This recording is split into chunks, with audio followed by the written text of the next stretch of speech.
Good morning, ladies and gentlemen, and welcome to Men's Chapter House. Looks like Austin's tired in this one, too. He always likes to start in that down position. So, here he goes for that shoulder to go into an ashigarami. A leg entanglement. I'm not sure quite where he's trying to go. Outside or inside. But here he's trying to attack a straight ankle. Lets it go. And I think he tries to do a leg weave here. So he's leg weaved on the inside so he can basically sit back on it. Or cross hip and then open it up. So I will also extend my leg. Not allowing him to basically come up top. When I take away that leg pressure, he comes up on top anyway. If you don't chase what you're gonna go for, it will always disappear. Here with that leg up top, easy pass, and he's gonna try to sneak by, and I'm gonna basically go into a leg entanglement and use it to basically change our hip angle by owning his weight for a couple of seconds through that hip entanglement. I'm gonna end up on that top position. Not necessarily have to end up on the top position. If you want to enter an actual leg entanglement, you can do so, but I just use it as a transition. I think that most leg attacks in the future will actually be used as transitions instead of attacks, because people are going to get really good. Obviously, it's like the meta right now is to attack everyone's the buggy choke. Buggy chokes are real, Austin, as he knows. However, they don't work super well, in my opinion.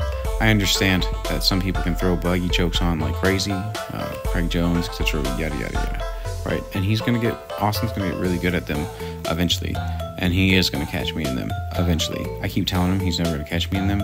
I'm really just fucking with him because I know if he keeps doing it, he is going to catch me in it. And he is going to get really good at them, and he's going to throw it on, and he's just going to squeeze, and it's going to be over. So, if he keeps it up, he's going to get real good at buggy chokes. However, in the meantime, buggy chokes aren't real, Austin. I hope you listen to this message. On the top here, if you see how his head's like off the mat and then it goes on the mat, as soon as it goes on the mat and you can see how his shoulders are able to come in line and stuff like that, he actually has a lot more power than if I had kept his head off the mat. And here you'll see easy rotation, but then I start to claim my hips and my head, and as soon as they become higher than Austin's again, he can't sweep me in that way because he doesn't own my weight anymore. Here he's going to work on getting his knee shield, and I'm going to just basically press in the knee shield. Again, I thought he was going to try to sweep me there. So you'll see the hip swash back when we come into the mount position. And then here he does the press, comes up on top. Austin doesn't like being on the top position, so you'll see he'll give me the bottom position here relatively soon. And I'm just going to grab his foot and basically rotate him over. Easy armbar snag when you're already in that position. However, again, we're not going for any submissions. This triangle is going to be a setup, but it's not going to actually be squeezed. You see none of his hands are in there. And here he's just going to use his legs all silly. He like crosses over my body here. I understand why people do this, but you've got to be careful. There's a lot of like pressure on his back and stuff like that right now. He's young, so I guess he doesn't really like feel it super. If I did that to my back, I'd be in pain. But if you're gonna bring your legs, use them to press on the person you're coming on, not to cross over them, unless you're gonna do like a weird body triangle, I guess, or something like that. But you're in a lock, and I don't recommend attacking while you're being attacked. Not my favorite thing to try to do shootouts, in my personal opinion.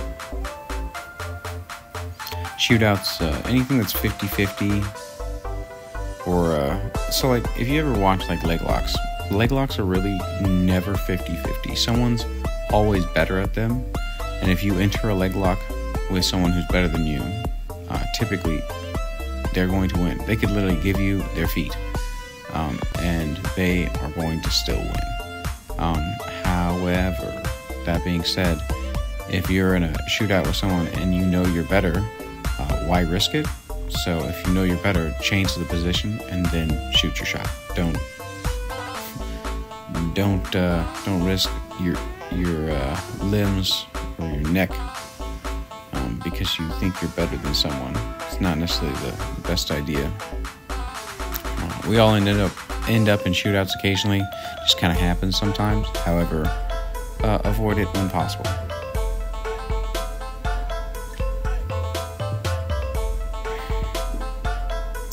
See that hip control allows for rotation, ending up on that top, basically maintaining north-south position. I have that body lock. I'm going to have that body lock, and I'm going to use that top position basically just to thread a reverse triangle. However, I was during this stage not liking side control very much. However, my mindset on that has been changed for me due to higher caliber people showing me that side control works very well, even with people who do know some things about jiu-jitsu, because they can hold me in side control all day. And again, that's just a proof that there's a lot of levels to jiu-jitsu. But that being said, we're coming to the end of this roll. So thank you very much for watching and joining us today, and hopefully I'll see you guys on the next one. All right, guys. Bye-bye.